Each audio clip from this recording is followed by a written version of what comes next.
ಮೇಲ್ನೋಟಕ್ಕೆ sir camera ಅಧಿಕಾರ ಹಸ್ತಾಂತರ ಭಾಳ ಸುಗಮವಾಗೈತು ಅನ್ನುವಂಥದ್ದು ಕಾಣ್ತದೆ.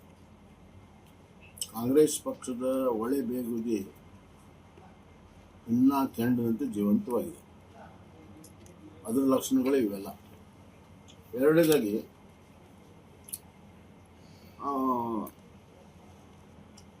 ಸಿದ್ದರಾಮಯ್ಯ ಅವರನ್ನು ಅಕ್ಸೆಪ್ಟ್ ಮಾಡ್ದಂಗೆ ಇನ್ನೂ ಈ ಮುಖ್ಯಮಂತ್ರಿನ ಕಾಂಗ್ರೆಸ್ನ ಒಳಗಡೆ ಮಂತ್ರಿಗಳಿರ್ಬೋದು, MLAಗಳು ಅಕ್ಸೆಪ್ಟ್ ಮಾಡಿಲ್ಲ.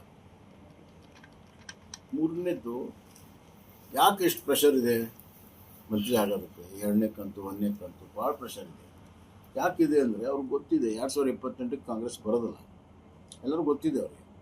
ಈಗ ಏನಾರಾದ್ರೂ ಈಗ ಆಗಬೇಕು, ಮುಂದೆ ಆಗೋದಿಲ್ಲ. ಹೀಗಾಗಿ ಭಾಳ ಸಮಸ್ಯೆ ಇದೆ.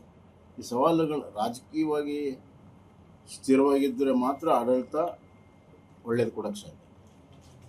ರಾಜಕೀಯ ಸ್ಥಿರತೆ ಇಲ್ಲದೆ ಒಳ್ಳೆ ಆಡಳಿತ ಕೊಡೋಕ್ಕೆ ಸಾಧ್ಯ ಇಲ್ಲ. ಹೀಗಾಗಿ ಈ ರಾಜಕೀಯ ಸವಾಲನ್ನು ಯಾವ ರೀತಿ ಶಿವಕುಮಾರ್ ನಿಭಾಯಿಸ್ತಾರೆ ಅನ್ನೋದು ಕಾದು ನೋಡಬೇಕು. ಟ್ರಬಲ್ ಶೂಟರ್ ಅಂತಾರೆ. ಸದ್ಯಕ್ಕೆ ಟ್ರಬಲ್ ಆಗಿರುವಂಥ ಸಂದರ್ಭದಲ್ಲಿ ಬೇರೆ ಯಾರು ಶೂಟರ್ ಇಲ್ಲ. ಸೊ ಅವ್ರು ಇದನ್ನು ಹೆಂಗೆ ನಿಭಾಯಿಸ್ತಾರೆ ಅನ್ನೋದ್ರ ಮೇಲೆ ಮುಂದಿನ ರಾಜಕೀಯ ಇದೆ. ನನಗನ್ನಿಸ್ತಾ ಇದೆ 2 ವರ್ಷ ಹಿಂಗೆ ಹೋಗೋದು.